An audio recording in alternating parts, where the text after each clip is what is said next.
कर्ण महाभारत का एक ऐसा योद्धा था जिसने दुर्योधन या अधर्म के पक्ष में युद्ध करते हुए भी सबका सम्मान प्राप्त किया।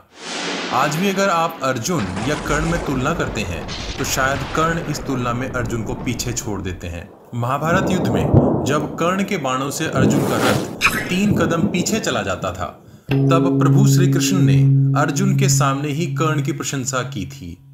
पर यहाँ एक बात और ध्यान देने योग्य है। युद्ध के 15वें दिन जब कर्ण अर्जुन के रथ को पीछे धकेलने में सफल हो रहे थे, तब तक उन्होंने अपने गुरु परशुराम का दिया विजया धनुष का संधान युद्ध क्षेत्र में नहीं किया था। जिस तरह अर्जुन के पास गांडीव धनुष था, उसी तरह कर्ण के पास परशुराम जी का दिया गया विजया धनुष था, जिसका संधान उन्होंने युद्ध के 17वें दिन किया था। साधारण धनुष से दिव्यास्त्र नहीं चलाए जा सकते, क्योंकि वो उनकी असीम शक्ति को सहन नहीं कर पाते और टूट जाते हैं। तो आखिर ऐसे कौन से अद्भुत, दिव्य और महाशक्तिशाली अस्त्र कर्ण के पास थे जिनके लिए उन्हें विजया नामक धनुष का उपयोग करना पड़ा?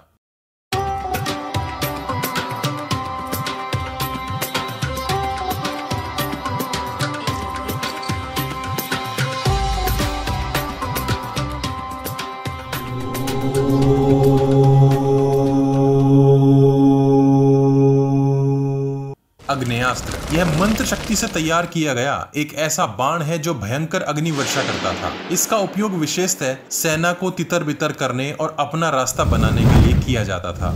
जब भी विरोधी सेना को आगे बढ़ने से रोकना होता था, तब इस अस्त्र का आम तौर पर उपयोग किया जाता था। अग्नि अस्त्र की काट पर्जन्य बाण से संभव थी। पर्जन्य अस्त्र बिन मौसम बादल पैदा करके वर्षा करता था। यह अस्त्र परशुराम, भीष्म, द्रोणाचार्य, कृपाचार्य, अश्वत्थामा, अर्जुन और कर्ण के पास था। अन्य महारथियों के पास भी आग्नेयास्त्र था, क्योंकि मंत्र सिद्ध करके इसे आसानी से प्राप्त किया जा सकता था। रुद्रास्त्र यह प्रभु शिव का एक अद्भुत अस्त्र था।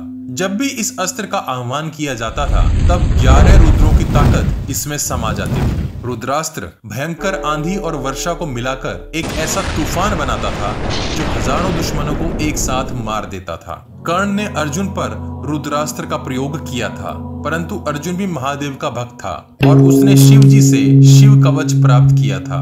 इस कवच को सिर्फ और सिर्फ रुद्रास्त्र ही नष्ट कर सकता था, अन्य कोई अस्त्र नहीं। कर्ण को यह बात पता थी, तब उन्होंने रुद्रास्त्र का उपयोग कर अर्जुन के शिव कवच को नष्ट कर अर्जुन को घायल कर दिया था। शक्ति या वसावी शक्ति, वसावी इंद्र का ही एक नाम है।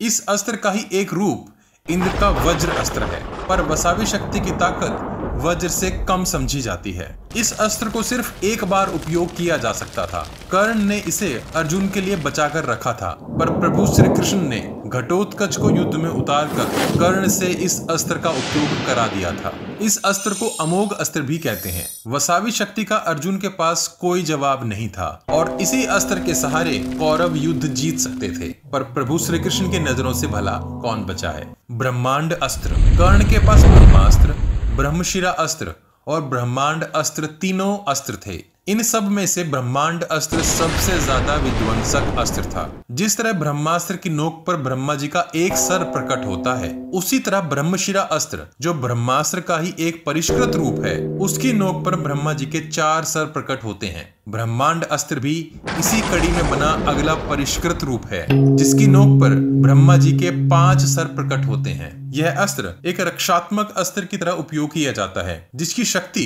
किसी भी अस्त्र को पीछे धकेल सकती है। अगर इस अस्त्र की ताकत को विराट रूप में प्रकट किया जाए, तो यह न सिर्फ पृथ्वी बल्कि पूरे सौर मंडल को ध्वस्त कर सकता है। पुराणों में लिखा है कि ब्रह्मांड अस्त्र के प्रयोग से समुद्र उबलने लगते हैं, भूमि और पर्वत अपना स्थान छोड़कर हवा में डोलने लगते हैं और अंततः सब कुछ जलकर ऐसे भस्म हो जाता है जिसकी राख भी नहीं बचती।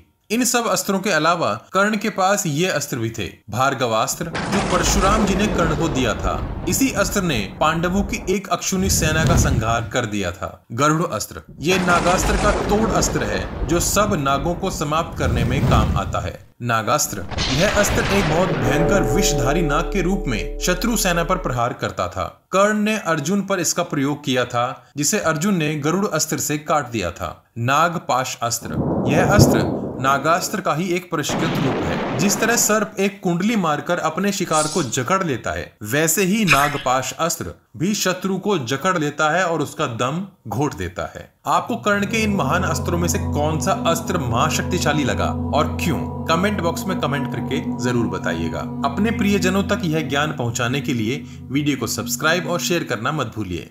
सब्सक्राइब बटन के बगल में बनी छोटी सी घंटी भी बजा दीजिए। जय श्री कृष्ण, हर हर महादेव।